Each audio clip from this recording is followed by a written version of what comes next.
पुण्यातील कर्णबधीर आंदोलनकर्त्यांवर पोलिसांकडून करण्यात आलेल्या लाठीचार्ज प्रकरणाची मुख्यमंत्र्यांकडून गंभीर दखल घेण्यात आली आहे। लाठीचार्ज प्रकरणाचा सखोल अहवाल सादर करण्याचे आदेश मुख्यमंत्र्यांनी पुणे पोलीस आयुक्तांना दिले।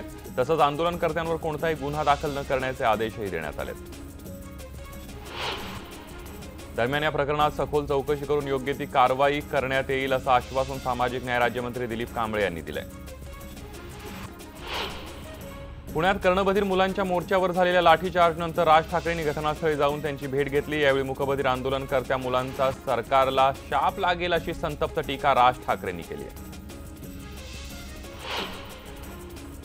राष्ट्रवादीच्या खासदार सुप्रिया सुळेंनी आंदोलनस्थळी जाऊन आंदोलकांच्या जखमेवर फुंकर घालण्याचा प्रयत्न केला। हे फडणवीसांचं सरकार नव्हे, जनरल डायरचं सरकार असल्याचा घणाघात सुप्रिया सुळे यांनी केलाय। कर्णबधीर विद्यार्थ्यांवरील लाठीचार्ज प्रकरणी मुख्यमंत्र्यांनी राजीनामा द्यावा अशी मागणी विधान परिषदेचे विरोधी पक्षनेते धनंजय मुंडे यांनी केली आहे। औरंगाबाद येथेही आमदार बच्चू कडू अपंगांच्या न्यायासाठी रस्त्यावर उतरलेत। अपंगांचे निधी आणि प्रलंबित योजनांचा प्रश्न येत्या 15 दिवसात तडीस नेण्याचा अल्टिमेटम बच्चू कडू यांनी सरकारला दिलाय। मागण्या पूर्ण न झाल्यास राज्यातील उच्चपदस्थ अधिकाऱ्यांची तोंड फोडू असा इशाराही त्यांनी दिलाय। शिवसेना आणि भाजपची युती झाल्यावर आता सामना अग्रलेखातून टीकेची धार कमी होईल अशी शक्यता वर्तवली जात होती। मात्र आजच्या सामना अग्रलेखात थेट पंतप्रधान नरेंद्र मोदींवरच टीका करण्यात आली। गंगाकिनारी पंतप्रधान नरेंद्र मोदी यांनी सफाई कर्मचाऱ्यांचे पाय धुतले। या निवडणूकपूर्व कावेबाज नाट्यावर सामना अग्रलेखातून ठाकरी शैलीमध्ये चालजोडे मारण्यात आले। मुख्यमंत्र्यांच्या वर्षा निवासस्थानावर युतीच्या नेत्यांसह आमदारांचं स्नेहभोजन पार पडले। यावेळी मुख्यमंत्र्यांच्या हजेरीतील स्नेहभोजनाला उद्धव ठाकरे, महादेव जानकर, रामदास आठवले, विनायक मेटेही हजर होते। युतीच्या दिलजमाईनंतर वर्षावर पार पडलेल्या स्नेहभोजनाला अनेक शिवसेना भाजपच्या आमदारांनी दांडी मारली आहे। विधानसभेतील युतीच्या एकूण 185 आणि परिषदेतील 34 आमदारांपैकी फक्त 125 आमदारांनी स्नेहभोजनाला हजेरी लावली। त्यामुळे आमदारांमधील युती संदर्भातली नाराजी यावेळी स्पष्ट झाली आहे। अर्थसंकल्पीय अधिवेशनाच्या पहिल्याच दिवशी विरोधकांनी राज्यपालांच्या अभिभाषणावर बहिष्कार घालत घोषणाबाजी केली। गेल्या 5 वर्षात राज्यपालांच्या अभिभाषणात दिलेल्या आश्वासनांपैकी एकही आश्वासन या सरकारनं पूर्ण केलं नसल्याचा आरोपही विरोधकांनी केलाय। राष्ट्रवादीचे ज्येष्ठ नेते छगन भुजबळ यांनी लोकसभेच्या निवडणूक रिंगणातून माघार घेतली आहे। त्यामुळे नाशिक लोकसभा मतदारसंघातून समीर भुजबळ यांची उमेदवारी निश्चित मानली जाते। भारिपचे अध्यक्ष प्रकाश आंबेडकर यांची छगन भुजबळ आणि माणिकराव ठाकरे यांनी भेट घेतली। वंचित बहुजन आघाडीनं महाआघाडीत सामील होण्यासंदर्भात आंबेडकरांची मनधरणी करण्यासाठी ही भेट झाल्याचं चर्चा आहे। स्वाभिमानी शेतकरी संघटनेचे नेते रविकांत तुपकर यांनी शरद पवारांची भेट घेतली आहे। माढ्यात एल्गार मेळावा घेण्याच्या स्वाभिमानीच्या घोषणेनंतर तुपकर यांची ही पवारांसोबतची भेट महत्त्वाची मानली जाते। औरंगाबादेत मनसे अध्यक्ष राज ठाकरे यांच्याबद्दल आक्षेपार्ह पोस्ट सोशल मीडियावर टाकल्याच्या कारणावरून एका डॉक्टरला मारहाण करण्यात आली आहे। संतप्त मनसे कार्यकर्त्यांनी थोरात यांच्या दवाखान्यात राडा घातला। माजी मंत्री एकनाथराव खडसे बदनामी खटला प्रकरणी रावेर न्यायालयानं अंजली दमानिया यांना जामीन मंजूर केला आहे। दरम्यान न्यायालयातून बाहेर पडल्यानंतर सही समय पर सटीक झटका दूंगी असा इशारा दमानिया यांनी खडसेंना दिलाय। यंदा दुष्काळ आणि अतिवृष्टीचा धोका नसल्याचा अंदाज स्कायमेटनं वर्तवलाय। त्यामुळे शेतकऱ्यांना दिलासा मिळालाय। दुष्काळ आणि अतिवृष्टीची शक्यता धुसर असल्याचं स्कायमेटनं म्हटलंय। औरंगाबाद जालना रोडवर रसायन वाहून येणाऱ्या ट्रकनं अचानक पेट घेतल्याची घटना घडली आहे। आगीमध्ये ट्रक जळून खाक झाला। या घटनेमुळे बदनापूर रोडवर यामुळे वाहतूक कोंडी झाली होती। रायगडमध्ये पेण बस स्थानकात एका वृद्ध प्रवाशाला एसटीनं चिरडलंय। दिनकर पाटील असं या प्रवाशाचं नाव आहे। अपघातात ते गंभीर जखमी झाले। त्यांच्यावर पनवेलच्या एका खासगी रुग्णालयामध्ये उपचार सुरू आहेत। मनमाड तालुक्यामध्ये पुणे इंदूर मार्गावर चोंडी घाटात भीषण अपघात झालाय। कार आणि ट्रकच्या भीषण अपघातात 4 जण ठार तर 1 जण गंभीर जखमी झाले। औरंगाबाद जिल्हा मध्यवर्ती सहकारी बँकेचे विद्यमान अध्यक्ष आणि काँग्रेसचे ज्येष्ठ नेते सुरेश दयाराम पाटील यांनी आत्महत्या केलेली आहे। आत्महत्येपूर्वी लिहिलेल्या चिठ्ठीमध्ये त्यांनी आत्महत्येसाठी सदाशिव गायके आणि नाना पाटील हे जबाबदार असल्याचं नमूद केलंय। नागपुरात संत गाडगेबाबा नगर भागामध्ये प्रेम प्रकरणाच्या वादातून प्रियकरानं हातोड्यानं डोकं ठेचून आतेभावाची निर्घृण हत्या केली। राहुल तुर्केल असं या मृत तरुणाचं नाव असून त्याच्या आतेभावानंच प्रेमाच्या वादातून त्याची हत्या केली आहे। भुसावळ शहरातल्या समतानगरमध्ये 2 गटात प्रचंड वाद आणि दगडफेक झाली। भाजपचे नगरसेवक बाबूराव खरात यांच्या घरावर दगडफेक केल्यानं 2 गटात हा वाद झाला। यावेळी गावठी कट्ट्यातून गोळीबार देखील करण्यात आला। चंद्रपूरच्या चिमूर तालुक्यामध्ये वनविभागाच्या कार्यालयाची संतप्त गावकऱ्यांनी तोडफोड केली आहे। पिंपरडा गावातील 8 महिला जंगलात सरपण गोळा करत असल्याच्या कारणावरून वनविभागाच्या पथकानं महिलांना ताब्यात घेतले। संतप्त गावकऱ्यांनी ही तोडफोड केली आहे। अकोल्यातील माना पोलिसांनी दरोडा, लुटमार आणि फसवणूक सारखे गंभीर गुन्हे असणाऱ्या 9 जणांच्या टोळीला अटक केली आहे। ठाणेदार भाऊराव घुगे गस्तीवर असताना एका शेतात बसलेल्या 9 ते 10 जणांच्या लोकांच्या टोळक्याची त्यांनी चौकशी केली। त्यावेळी संशयास्पद माहिती मिळाली, त्यामुळे त्यांना अटक करण्यात आली। कोल्हापुरात टीए बटालियनच्या केंद्रामध्ये विविध पदांसाठी सैन्य भरती सुरू आहे। या भरतीसाठी महाराष्ट्रासह देशभरातून हजारो युवक कोल्हापुरात दाखल झाले, त्यामुळे कोल्हापूरच्या जुन्या पीडी रोडवर मोठा पोलीस बंदोबस्त तैनात करण्यात आला आहे। लातूरात शेतकरी संघटनेनं धरणं आंदोलन केलंय। शेतमाल हा पूर्णपणे नियमनमुक्त करावा, मार्केट सेस फी आणि मंडी टॅक्स रद्द करावा अशा विविध मागण्यांसाठी शेतकऱ्यांनी जिल्हाधिकारी कार्यालयासमोर धरणं आंदोलन केलं।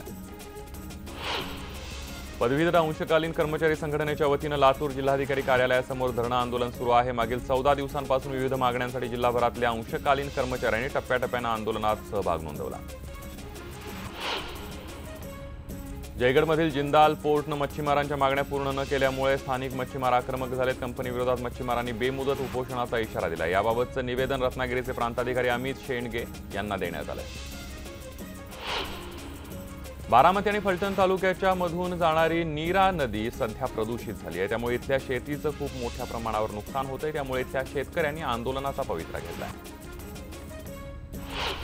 रत्नागिरीच्या खेड तालुक्यामध्ये चिंचघर इथल्या स्थानिक शेतकऱ्यांना त्यांच्या शेतमालाच्या विक्रीसाठी खेड नगरपालिकेनं मोक्याच्या जागा दिली आहे। या ठिकाणी सेंद्रिय कलिंगड भाजीपाल्यासाठी स्टॉल उभे करण्यात येणार आहे, त्यामुळे शेतकऱ्यांनी समाधान व्यक्त केलंय। मोकाट जनावरांच्या हल्ल्यामध्ये गंभीररित्या जखमी झालेल्या शौकत शेख या फळ विक्रेत्याचा उपचारादरम्यान मृत्यू झाला। नाशिकच्या लासल गावात ही धक्कादायक घटना झाली आहे। संगमनेरच्या अकलापूर गावातल्या भोरमळा इथं बिबट्यानं लहान मुलीला उचलून नेल्याची घटना घडली आहे। मळ्यामध्ये वस्तीला राहणाऱ्या 3.5 वर्षांच्या मुलीला बिबट्या ओढून घेऊन गेला। 2 तासांनी मुलगी जखमी अवस्थेत सापडली, मात्र तिचा उपचारादरम्यान मृत्यू झाला। सांगलीतल्या हनुमाननगरमध्ये 15 फूट खोल ड्रेनेज चेंबरमध्ये गाय पडल्याची घटना घडली आहे। क्रेनच्या सहाय्याने या गायीला बाहेर काढण्यात आलंय। यावेळी घटनास्थळी बघ्यांची मोठी गर्दी होती। नाशिक जिल्ह्यात गोसराणे शिवारातील विश्वास मोरे यांच्या उसाच्या शेतात बिबट्याचे 3 बछडे आढळले। दरम्यान याच भागात बिबट्या मादीचं दर्शन घडल्यानं ग्रामस्थांमध्ये घबराट आहे। काल परभणी शहरासह जिल्ह्यामध्ये इंग्रजी माध्यमांच्या शाळांनी संप पुकारला होता। या संपामध्ये जिल्ह्यातील 350 ते 400 शाळांनी सहभाग घेतला। विविध मागण्यांसाठी हा संप पुकारण्यात आला। हिंगोलीतील सेक्रेट हार्ट इंग्लिश शाळेमध्ये 10वीच्या मुलांना निरोप समारंभ देण्यासाठी 9वी आणि 10वीच्या विद्यार्थ्यांकडून प्रत्येकी 500 रुपये उकळण्यात आले। ज्या विद्यार्थ्यांनी पैसे दिले नाही त्या विद्यार्थ्यांचं दप्तर जप्त केल्याचा आरोप पालकांनी केलाय। परभणीमध्ये स्वतंत्र पासपोर्ट कार्यालय उभारण्यात आले। परभणीचे खासदार बंडू जाधव यांच्या हस्ते पासपोर्ट कार्यालयाचं उद्घाटन करण्यात आले। त्यामुळे आता परभणीकरांना पासपोर्ट काढण्यासाठी बाहेरगावी जाण्याची शक्यता नाहीये। धुळे शहरातील देवपूर परिसरामध्ये असलेल्या आदिवासी वसतिगृहात ब्रिजेश गुलाबसिंह पावरा या तरुण विद्यार्थ्याचा संशयास्पद मृत्यू झालाय। मयत ब्रिजेश हा नंदुरबार जिल्ह्यातल्या धडगाव तालुक्यातल्या खुटवडा या गावचा रहिवासी होता। त्याच्या कुटुंबियांनी हा अपघात किंवा आत्महत्या नसून घातपात असल्याचा संशय व्यक्त केला। सोलापूर महापालिकेच्या आरोग्य विभागाचा गलथान कारभार पुन्हा एकदा उघड झालाय। रुग्णांना कुत्रे चावल्यानंतर द्यावयाची लस वेळीच मिळत नसल्याची तक्रार रुग्णांकडून केली जाते। कुत्रे चावल्यांची संख्या 5 होत नाही तोवर लस मिळत नसल्याचा अजब प्रकार रुग्णालयात सुरू आहे। मधुसूदन जाजोदिया आणि अमरावती रक्तदान समिती यांच्या संयुक्त विद्यमानं अमरावतीमध्ये रक्तदान शिबिराचं आयोजन करण्यात आलं होतं। यावेळी रक्तदान करून नागरिकांनी पुलवामा हल्ल्यातील शहीदांना श्रद्धांजली अर्पण केली। खेड तालुक्यातल्या दावडी इथल्या श्रीमंत दामाजीराव गायकवाड यांच्या वाड्याला राजगुरुनगर इथल्या जिल्हा आणि अतिरिक्त सत्र न्यायालयाच्या न्यायाधीशांनी भेट दिली आहे। या ऐतिहासिक वारसा देणाऱ्या वास्तूंचं जतन करण्याची गरज असल्याचं न्यायाधीशांनी सांगितलंय। बीड जिल्ह्यातल्या नारायणडोह ते सोलापूरवाडी मार्गावर रेल्वेची जलदगती चाचणी घेण्यात आली। नगर बीड परळी या 261 किलोमीटर रेल्वे मार्गासाठी केंद्र सरकारनं 2800 कोटी रुपयांचा निधी मंजूर केलाय। बुलढाणा जिल्ह्यातल्या खामगाव शहरामध्ये सतीफैल भागातील 29 वर्षीय राकेश तिवारी या तरुणानं गळफास घेऊन आत्महत्या केली। आत्महत्या करण्यापूर्वी राकेशनं आपल्या मोबाईलवर आज सबको रुलाने का इरादा असं व्हॉट्सअप स्टेटस ठेवलं। पुनर्वसन मोबदला अद्याप न मिळाल्यामुळे गोंदिया जिल्ह्यातल्या सडक अर्जुनी तालुक्यांतर्गत येणाऱ्या 3 गावातील ग्रामकऱ्यांनी बस्थानसोबत पुन्हा जंगलाच्या दिशेनं कूच केली आहे।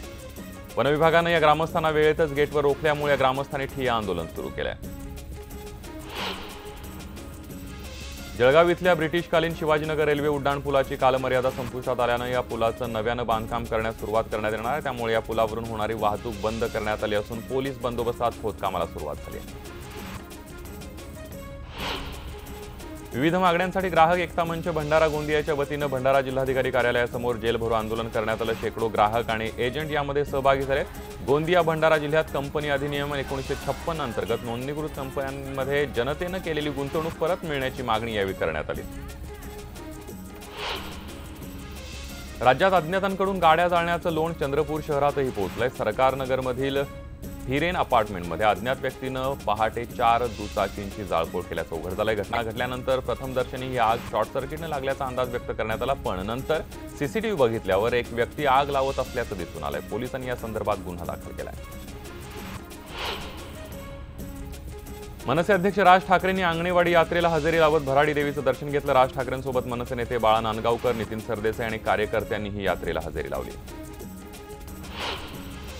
विदर्भाची पंढरी म्हणून ओळख असलेल्या संत श्री गजानन महाराजांच्या 141वा प्रकट दिन सोहळा मोठ्या उत्साहात साजरा झाला। या निमित्तानं राज्यभरातून गजानन महाराजांच्या भक्तांनी शेगावमध्ये हजेरी लावली। गजानन महाराज प्रकट दिन सोहळा मनमाड शहरामध्ये पारंपरिक पद्धतीनं साजरा करण्यात आला। यावेळी ढोल ताशांच्या गजरामध्ये गजानन महाराज यांच्या प्रतिमेची पालखीतून भव्य शोभायात्रा काढण्यात आली।